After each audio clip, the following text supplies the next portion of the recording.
Good afternoon. I'm Christina Paxson, and it is my great pleasure to welcome you to Brown University for the 88th Stephen A. Ogden Jr. Memorial Lecture in International Affairs. On Friday and Saturday of last weekend, Brown launched its celebration of the university's semi-quincentenary, the 250th anniversary of our founding. This is a celebration that will continue over the next 15 months. It will figure prominently in 2 Brown commencements, and it will reach Brown's extended family across the United States and from Europe to Hong Kong to Peru and other countries as well. The international caliber of our celebration would have delighted Stephen Ogden because it points to Brown's steadily increasing global engagement. Stephen, a member of the Brown class of 1960, was what we would recognize today as an international relations concentrator. He sought to understand the causes of friction between nations and ideologies, as well as the elements of international affairs that unite nations and peoples in the work of peace, prosperity, and human progress. More than half a century has passed since Stephen's student days here. Today's Brown is more broadly engaged with the global community than ever, not only in the excellent work of the Watson Institute for International Studies, but in international collaborations across all of the academic disciplines, in art and architecture, history, literature, global health, mathematics, physics, and engineering. Brown's planetary geologists are involved in the exploration of the solar system with colleagues in Europe, India, Russia, and other nations. The Brown campus is home to more than 1,600 international students, scholars, and their families, representing more than 90 countries. And on average, at any given moment, more than 300 Brown students and faculty are teaching, learning, or conducting research abroad on nearly every continent. Deepening Brown's engagement and service on a global level is an essential element of building on distinction, our plan for the future. Now, sadly, Stephen Ogden didn't live to realize his dream of advancing world peace and understanding among the nations of the world. He died in 1963 from injuries he'd suffered in an auto accident during his junior year at Brown. 2 years later, the Ogden family created this lectureship as a tribute to Stephen's aspirations. Across almost 5 decades, the Ogden Lectures have brought nearly 100 of the world's most prominent international thinkers and agents of progress, including heads of state, prime ministers, diplomats, historians, and journalists, to Providence for presentations such as the one we're about to have this afternoon. On behalf of the university and the Providence community, I thank the Ogden family for establishing this important and productive part of Brown's international reach.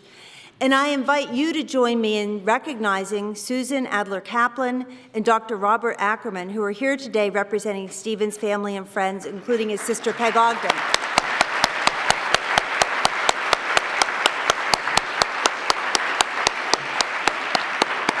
Thank you very much. Today we welcome His Highness the Aga Khan to the Brown campus, not as a newly arrived guest, but as a returning friend of the university and a Brown parent. In May 1996, Brown conferred the honorary Doctor of Law degree upon His Highness. At that time, President Vartan Gregorian said of him, quote, "He has become a major activist for civilized humanity and universal values, not in words, but in deeds, not in one location, but around the world. For he believes in the long tradition of Ismaili community values, that education, self-reliance, solidarity, and character are the elements which keep a community vibrant and healthy and lead to enlightenment and dignity." In the 18 years since, His Highness's critically important work has intensified and expanded. As the 49th hereditary Imam, the spiritual leader of the Shia Ismaili Muslims, His Highness has been productively engaged with the development of Asia and Africa, work he and his organizations have pursued for nearly 60 years. He is the founder and chairman of the Aga Khan Development Network, one of the world's largest private development agencies, which has improved living conditions and opportunities for people in 30 countries through work in healthcare, education, architecture, rural development, the built environment, and the promotion of private sector enterprise. As an indicator of the scope of the Aga Khan Development Network, consider that it encompasses more than 400 healthcare facilities and more than 200 schools. Its annual budget for nonprofit development activities is approximately $600 million. In 2012, project companies associated with these efforts generated close to $3 billion in total revenue, surpluses of which are reinvented in further development activities. The Aga Khan Development Network enjoys close partnerships with public and private institutions, including governments, international organizations, companies, foundations, and universities. About 80,000 people work for the network. The network's efforts range from small, the microloans and financing that are so important to eager but resource-poor entrepreneurs, to 2 entire universities. The 5 campuses of the Aga Khan University and the University of Central Asia, whose School of Professional and Continuing Education has served nearly 50,000 students in Tajikistan, Kyrgyzstan, and Kazakhstan. His Highness once made the following remark: "Education has been important to my family for a long time. My forefathers founded Al-Azhar University in Cairo some 1,000 years ago. Discovery of knowledge was seen by these founders as an embodiment of religious faith. Faith is reinforced by knowledge of workings of the Creator's physical world. The form of universities has changed over these 1,000 years, but that reciprocity between faith and knowledge remains a source of strength." Whether for 250 years or 1,000, we at Brown recognize and celebrate the institutions and people throughout the world who champion fundamental values like the discovery of knowledge and the notion that knowledge is a globally shared source of strength. So, ladies and gentlemen, please join me in welcoming His Highness the Aga Khan.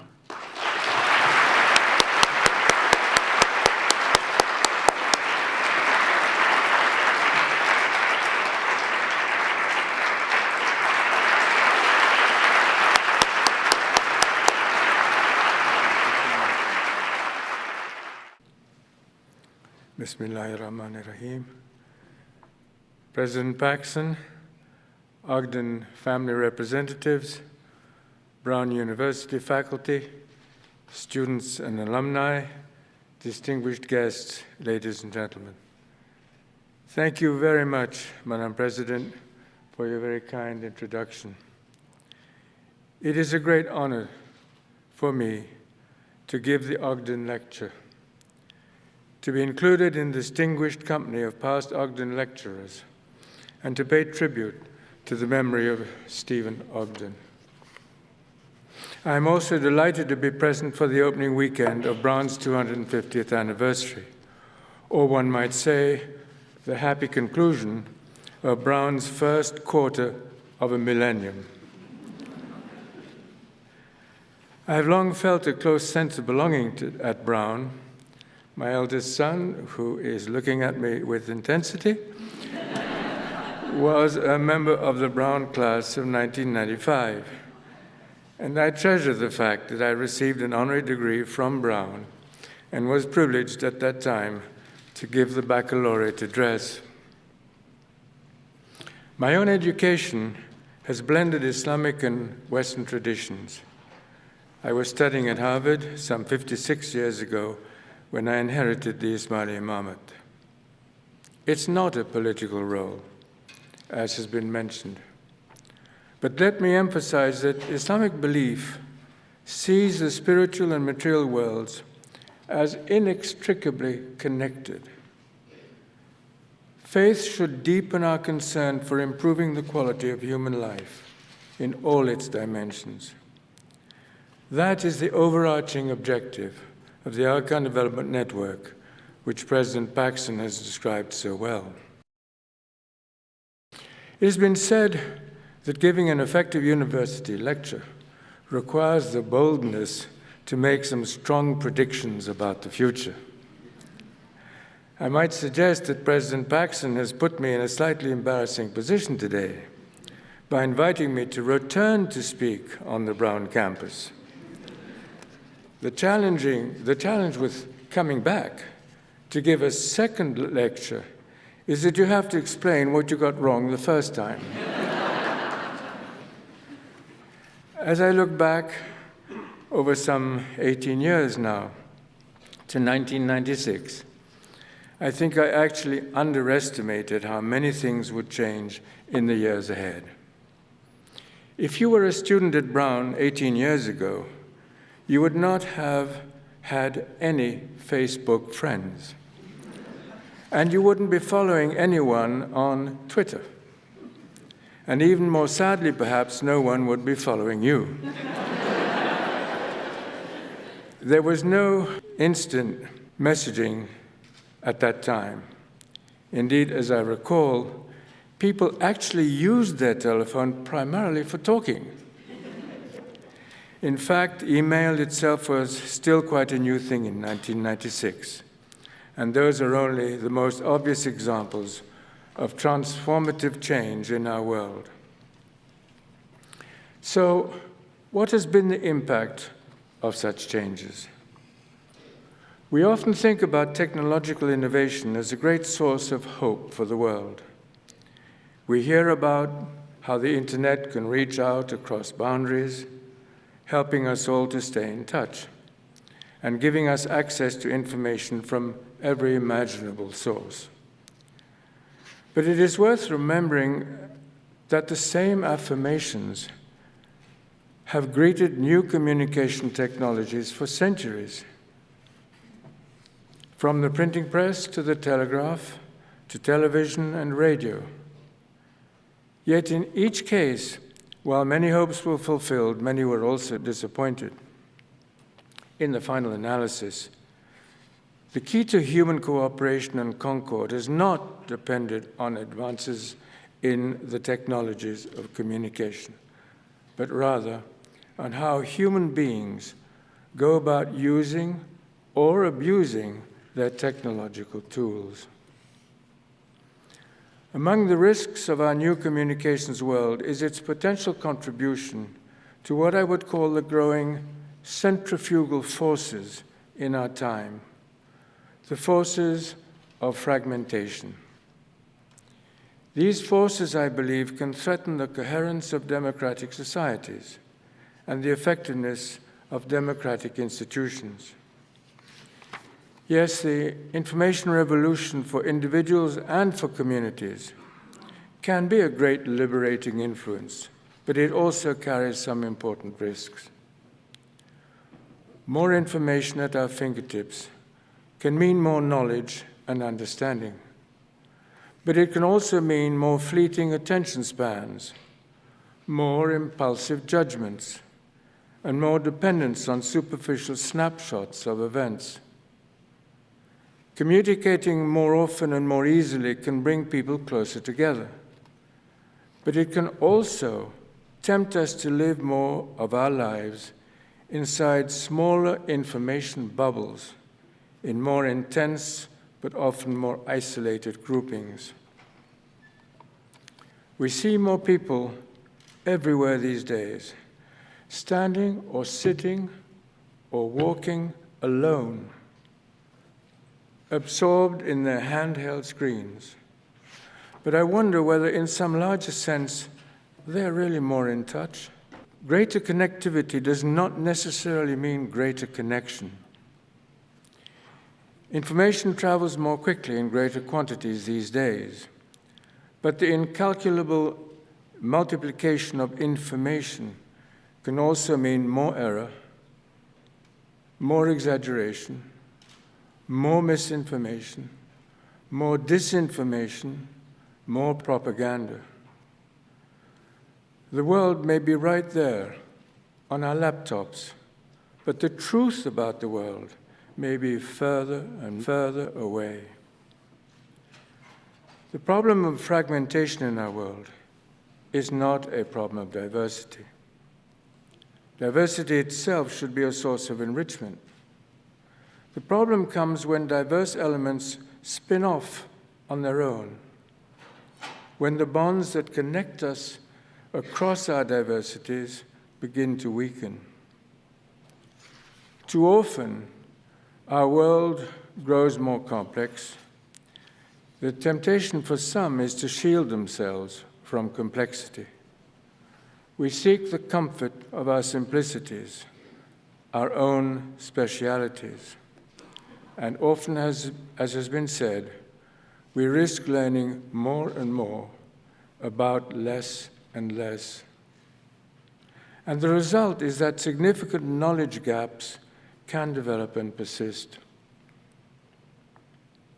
That danger is that knowledge gaps so often run the risk of becoming empathy gaps. The struggle to remain empathetically open to the other in a diversifying world is a continuing struggle of central importance for all of us. And the danger of having knowledge gaps grow into empathy gaps. That was the theme of my address in 1996. I discussed then what was becoming an enormous knowledge gap, nearly an ignorance gap, between the worlds of Islam and the non-Muslim world.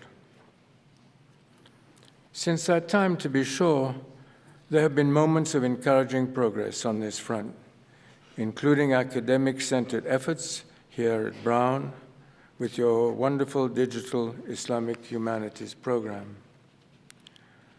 But in many ways, that knowledge gap has worsened.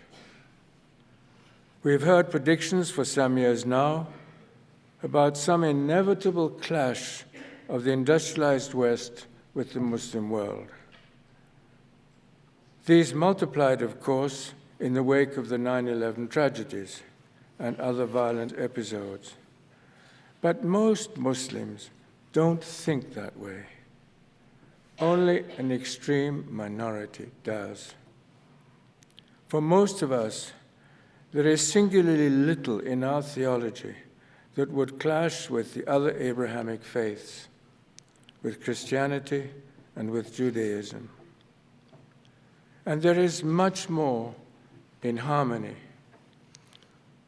What has happened to the Islamic tradition that says our best friends will be from the other Abrahamic faiths, known as the people of the book, all of whose faith builds on monotheistic revelation?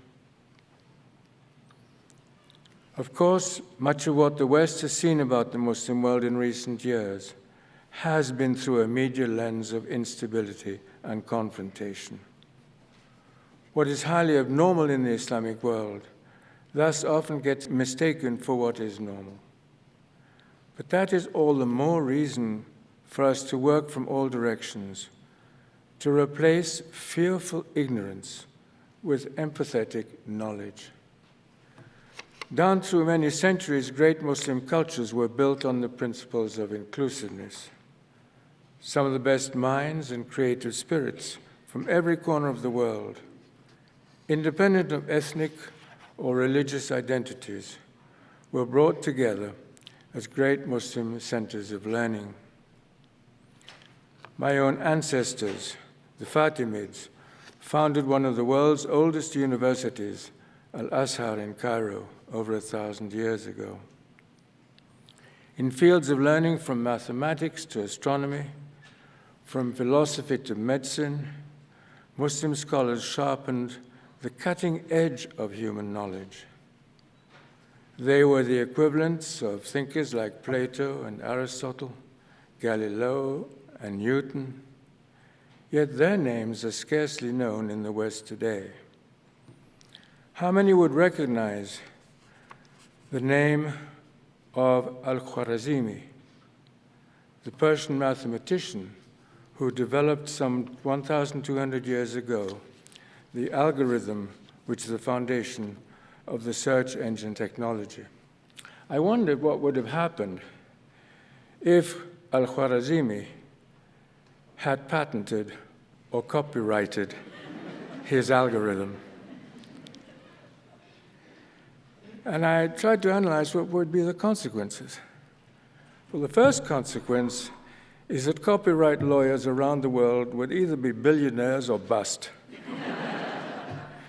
Those who had broken the copyright would be billionaires and the others goodbye. Secondly, the programs probably would have been renamed. So if they had been renamed, either they would have Muslim names or they would keep their names. If they had Muslim names, they would be in Arabic or Turkish or Persian or Urdu, and none of you would be able to pronounce those names. If the names were kept, then they would be printed in the developing world, and you know what it's like to print English in the developing world. So Twitter would have become Twit. Google would have become Giggle. In the Muslim world itself, as is true outside of it, much of our history and culture and art has been obscured, and with it, the clear sense of Muslim diversity. Among other incomprehensions is the increasing conflict between Sunni and Shia Muslims. In places like Pakistan and Malaysia, Iraq and Syria, Lebanon and Bahrain, Yemen and Somalia and Afghanistan, the Shia-Sunni conflict is becoming an absolute disaster. But the harsh truth is that religious hostility and intolerance between as well as within religions is contributing to violent crises and political impasse all across the world. In the Central African Republic, in South Sudan, in Nigeria, in Myanmar, in the Philippines, and in the Ukraine, and in many other places. Such hostilities, of course, represent the most sinister side of what I have described as the centrifugal, fragmenting patterns of our times. So then, how can we respond to such tendencies? The response I would emphasize today is a thoughtful, renewed commitment to the concept of pluralism and to the closely related potential of civil society. A pluralist commitment is rooted in the essential unity of the human race. Does the Holy Quran not say that mankind is descended from a single soul? In an increasingly cosmopolitan world, it is essential that we live by a cosmopolitan ethic, one that addresses the age-old need to balance the particular and the universal, to honor both human rights and social duties, to advance personal freedom and to accept human responsibility.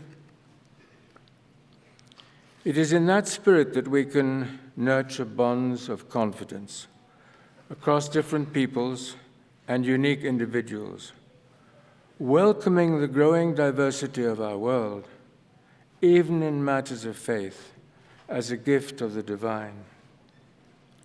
Difference in this context can become an opportunity, not a threat, a blessing rather than a burden. This brings us to the challenges of governance in our time. How do we organize our complex societies to achieve harmony and coherence and progress, even at this time of growing diversity? These have always been difficult questions, and they're not getting any easier. As you know, they were particularly difficult questions for the United States. Back in this university's earliest years, as 13 former colonies tried to write a new national constitution. George Washington, who had presided over the Constitutional Convention, came to this campus in 1790, after just 1 year as president, when Brown itself was only a quarter of a century old. He traveled to Providence to mark the recent adoption of the new U.S. Constitution by the state of Rhode Island, the last of the original 13 states to do so. His visit was to celebrate the completion of that constitution writing process. You may have known about this from reading the plaque that still hangs on the wall of University Hall, on the brown main green, where Washington strolled that day with the university's president. I'm told, incidentally, that Washington was greeted here with the roar of cannons and the ringing of bells and a spirit of great decorum. I don't know about the cannon and the bells, but I must testify, as a Count University guest, that the great decorum has not changed at all. Thank you. Washington's visit in Providence marked a moment of historic constitutional significance.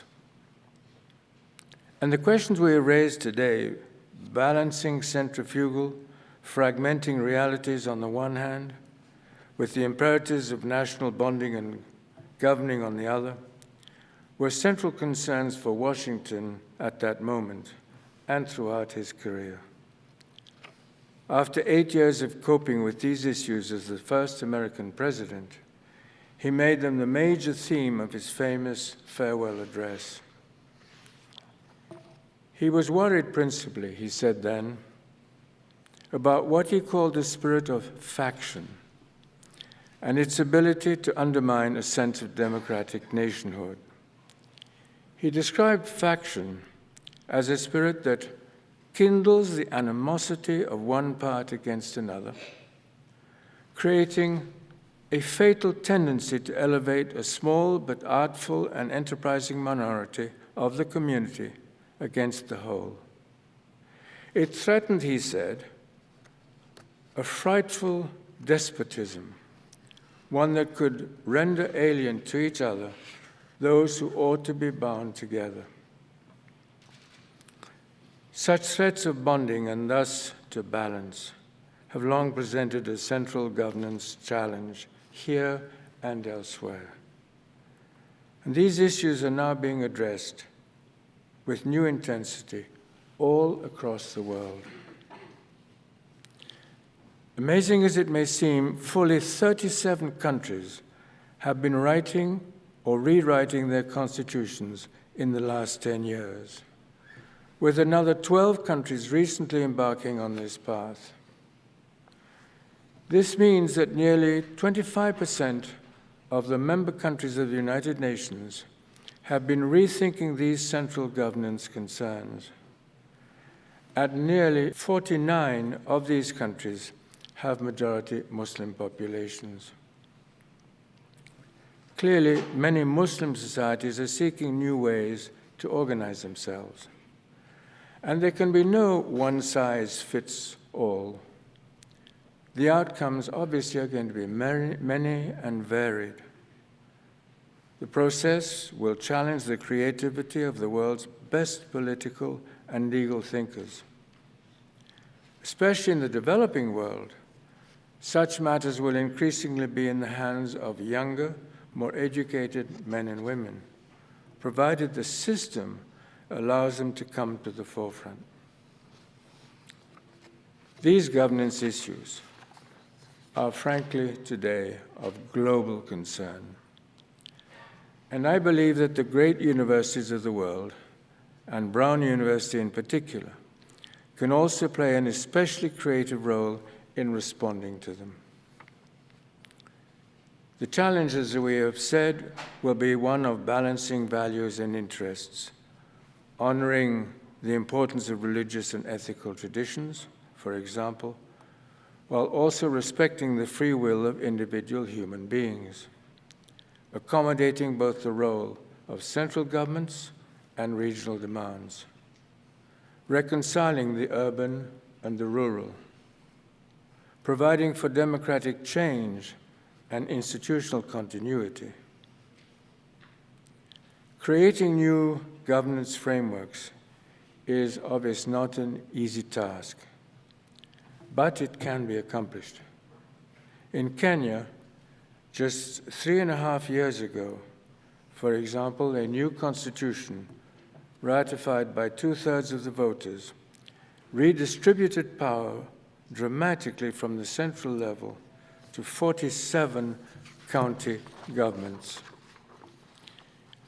In Tunisia, just a few weeks ago, a new consensus constitution with 94% approval from the elected Constituency Assembly reaffirmed the Islamic identity of the Tunisian state while also protecting the human rights of religious and ethnic minorities.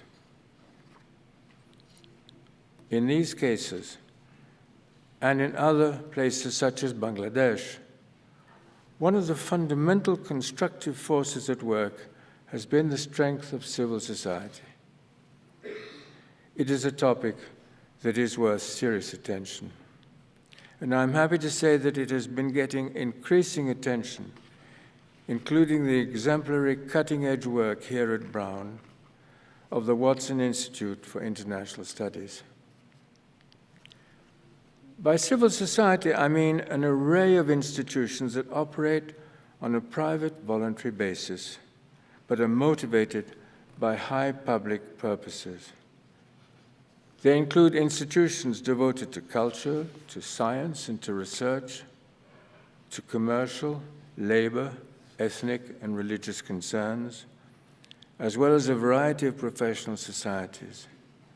They include institutions of the media and education. I think the conclusion is that the success of democratic societies will depend in the end on more than democratic governments.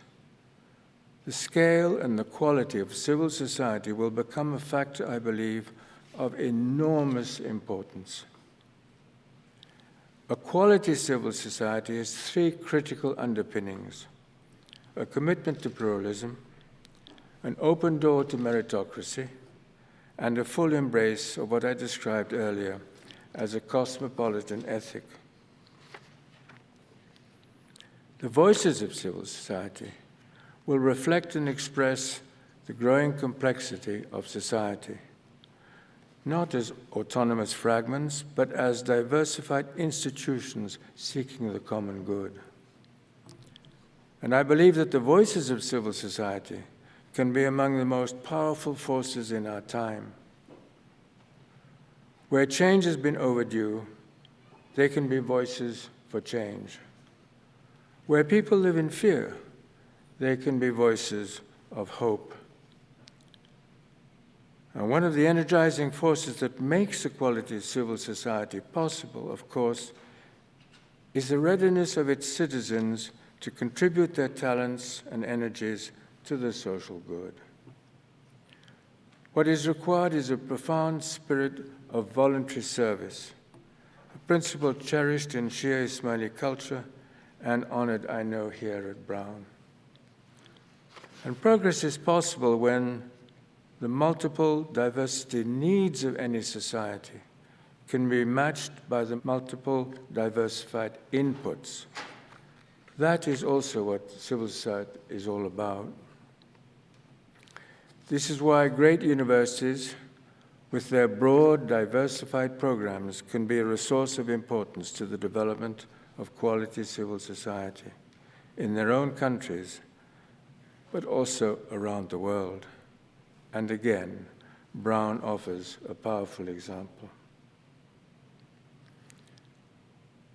Perhaps the biggest quandary we face in our economic and social development is the problem of predictability, knowing what changes are going to arise, and then deciding what is more or less likely to work in a given situation. But again, progress is possible when complex issues are subjected to competent, intelligent, nuanced, and sophisticated analysis, free from dogmatism, and based upon what I would describe as empathetic knowledge. This happens best in open meritocratic societies, where people's responsibilities are based on their competence.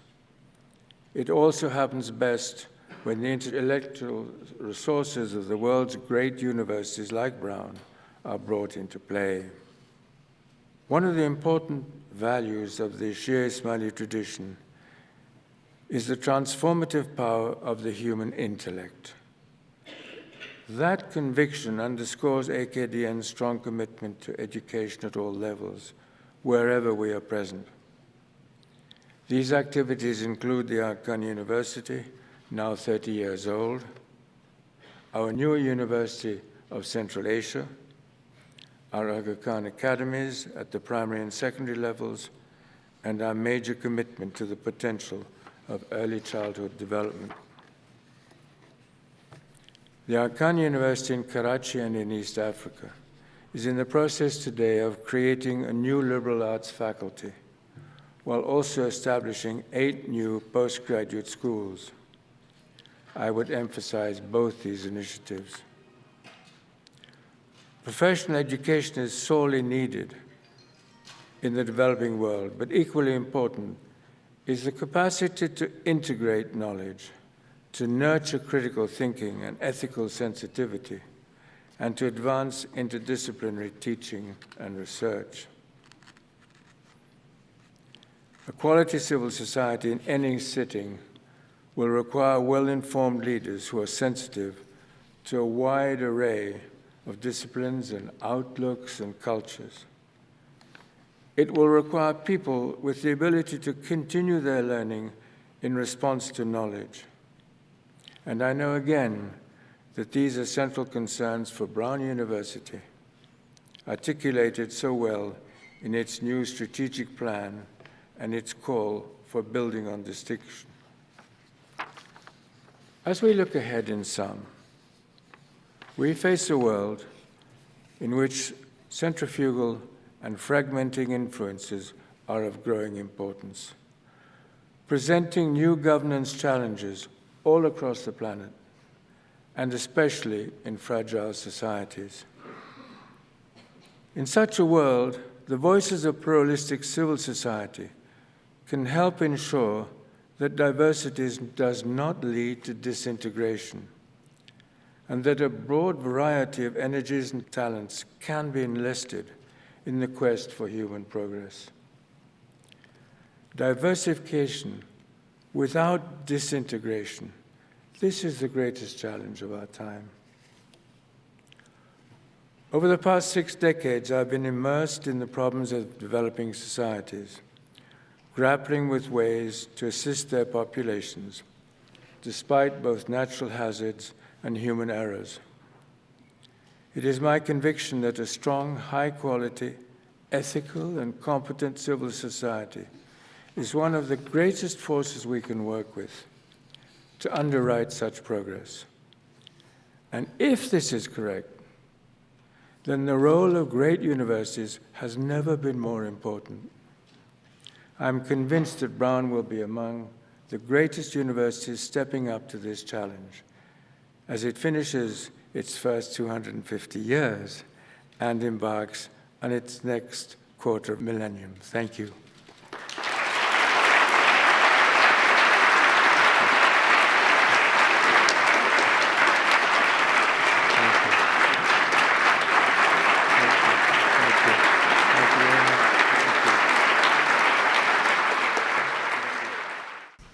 Your Highness, thank you so much for a wonderful talk, and it's just such a privilege to have you back at Brown again and with your family and your colleagues, and just a real privilege. So thank you very much. Thank you, President.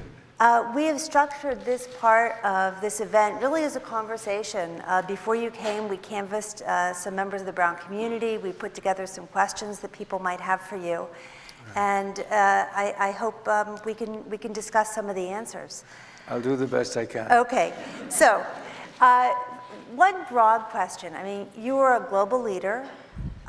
Your institutions address a broad range of themes: education, healthcare, the built environment, culture, enterprise development. Can you help us understand how this very broad-ranging work links to the ethics of Islam? And I've also heard you talk about quality of life. How do those things relate?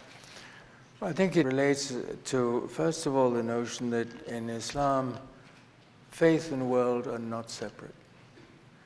We have a dual level of answerability to faith and world. And in fact, my interpretation says that you cannot abandon one for the other. You have to be rigorous in both. And therefore, if that's the case, you have to be effective in your material life as well as honest believer. I think the second thing is that in Islam, the faith says God has given His creation of the world to humankind to better. And the principle is you leave life having left the world better than it was when you were born into it. So you don't divorce yourself from real life. You seek to improve it and to leave it to others in a better state. Thank you. So I would like to ask you a little bit more about the Aga Khan Development Network, which you've put so much effort into and has such an important impact on people all around the globe. Mm-hmm. How can the Aga Khan Development Network best help fuel stronger economic development in civil society in the nations where it's had extensive operations? And I guess I'd really be interested to know how your approach has changed over time. Are you doing things differently than you were 16 years ago? Right. Well, I think we start like any organization by living within the context of individual countries, regions, or whatever it may be. So absolutely, there has been massive change since 1957. If you go back in your memories, you'll recollect how much of Africa and Asia was under colonial rule. The Cold War was still in place, and there were all the difficulties of, let's say, decolonization, new economic theories being tested in developing countries. This was a very, very difficult time. So yes, that's changed. And it's changed massively because I think there is new pragmatism in the way people and governments look at their future. How can AKDN contribute? Well, I think first of all is a careful analysis of what each country, each region is looking at.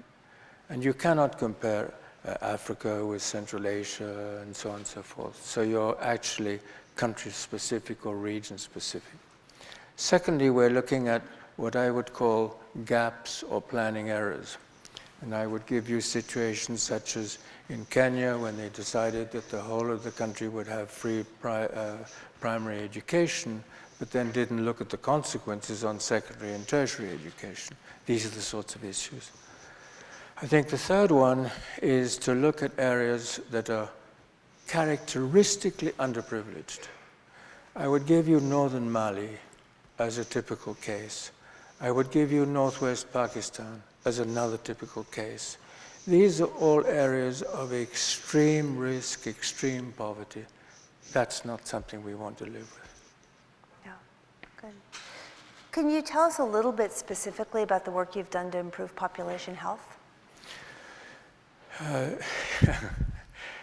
I think we've observed in the developing world a big change in health threat. And if you speak to most of the governments in the developing world of Asia and Africa today, they are particularly unhappy about the cost of non-communicable disease. It has become a major factor.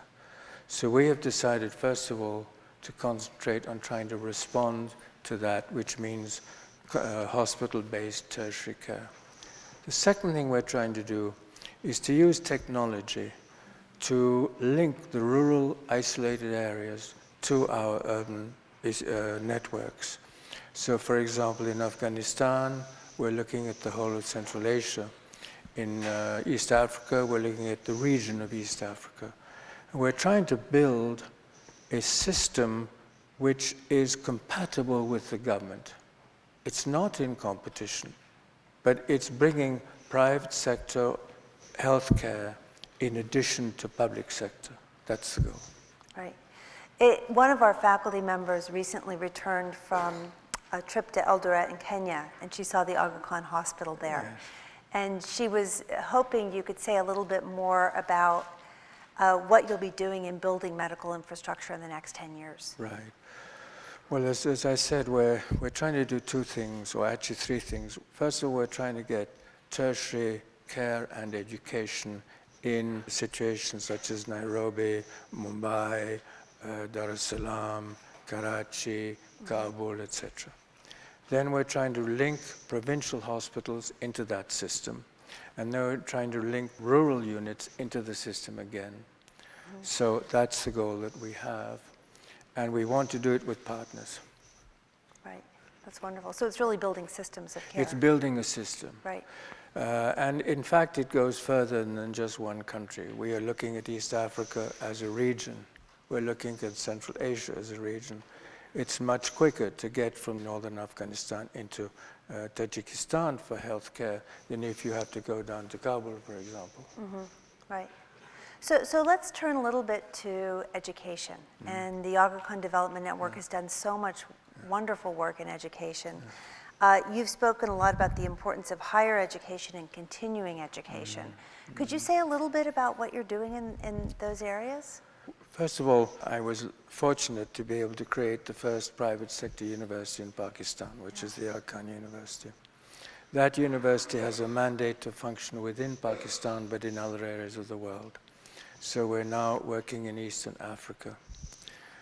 The second issue we looked at was the high mountain areas of Central Asia, and we discovered that there was no solid institution of higher learning dealing with about 25 million people who live in Central Asia, in the mountain areas. So we decided that we needed a university in that part of the world.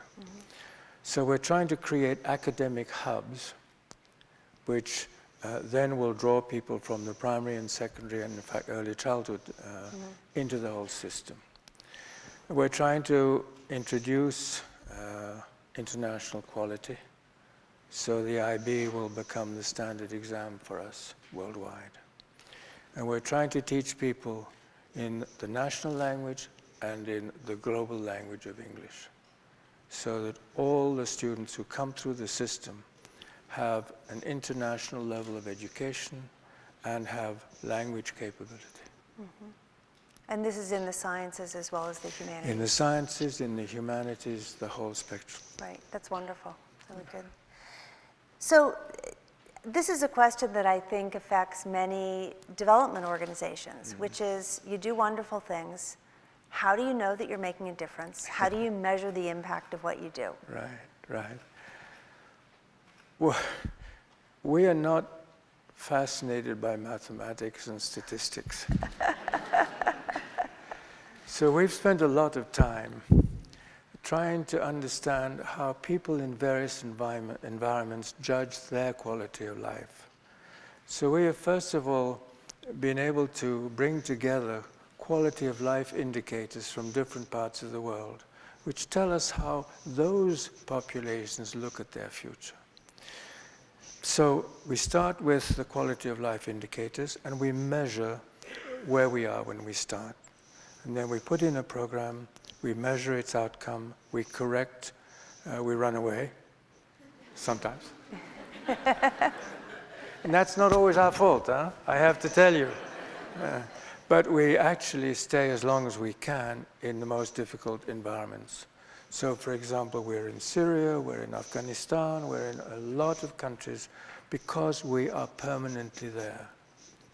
So the goal is to create a system which is responsive to people's own views, not what you think their views are. Right. That's very interesting. So you mentioned Syria and not leaving. More generally, you work in so many different countries of the world. How have events such as terrorism, political instability, how do they affect your operations? Do you foresee moving out of regions or staying in regions? How do you deal with that? In most cases, we're dealing with populations of those countries. So, as far as we can tell, most Syrians do not wish to leave Syria. Right. That's not the same thing as an ethnic minority in the case of Uganda, for example, where Idi Amin decided that all the Asians, no matter where they came from, what was their nationality, what was their faith, they all had to leave. So it's a case-by-case situation. Right. So I want to turn a little bit to higher education in the United States at places like Brown. You were very gracious in your remarks talking about Brown University. One thing you know is that many people in the US have a very limited understanding of the culture of Islam. And the question is, what can universities do to remedy this lack of understanding? And you think about introducing things like Islamic art and architecture and humanistic scholarship. How do you see introducing those in the West and supporting that? Well, I've done some work, obviously, with American universities. I have a program of architecture at Harvard and MIT. We have a program here at Brown. So we're working with individual US universities and Canadian universities. We're also opening an Angkor Museum in Toronto, I hope by the end of the year, which will be the first museum entirely dedicated to the arts of Islam. Oh, that's wonderful. So that's going to be important. And we're looking about bridging universities with our own universities across frontiers, with faculty and students, etc. And the basic goal is to make the civilizations of Islam part of global knowledge. That's really the most important thing. Right. Well, I'm glad we can participate in that, and that we have. It's been a good partnership. So more broadly, what role do you see for Brown and other research universities in America in improving the quality of life in the developing world? I mean, you're doing so much. Yes. What can universities do to improve the quality of life in developing countries? It's a big question, I know. That's asking what I'm going to ask you to do in the future. Okay, fair enough. But joking apart, your universities have carried forward a long tradition of concentration of research and knowledge. And it's not a part of Western civilization only. It's been part of Islamic civilization for centuries and centuries also. But as your world has become more developed, economically more powerful, you have concentrated more knowledge, more research in the West than we have been able to do elsewhere. And just as you pinched Plato from Arabic, so we intend to pinch knowledge from you today. Fair enough. Very good. Really, I think there are two goals. One is, first of all, to gain in knowledge, but also to reposition our human capacities so that we are able to compete, and I don't like the word compete, but function more constructively in the world. Good. So we have time for one final question, and this is a broad one. We have many students in the audience. They're looking forward to making a difference in the world. That's a very distinctive feature of Brown. So you get to give them advice. And what advice, seriously, would you give them about shaping their futures and their children's futures? Difficult question. Yeah. Well, I think I would start by saying something very basic. First of all, what language do you speak? Do you speak one or do you speak several languages? If you speak several languages, your horizons are wider. You can function in a wider number of countries around the world. I think the second thing I would say is I would ask them to think about where they want to be when they're 35. What are the goals for their midterm? I think that's the second thing I would ask. The third thing I would ask is, do you want to be a global citizen or do you want to be a continental citizen? If you want to be a global citizen, then prepare yourself for that. It's a different set of goals. So I think the whole issue is a rational issue that well-educated children, young people, can address in a very, very rational way. And I think the final thing I would say is everybody makes mistakes. Never regret them, but correct them. But there's no such thing as a perfect world or a perfect life. Very good advice. Thank you very much. Thank you.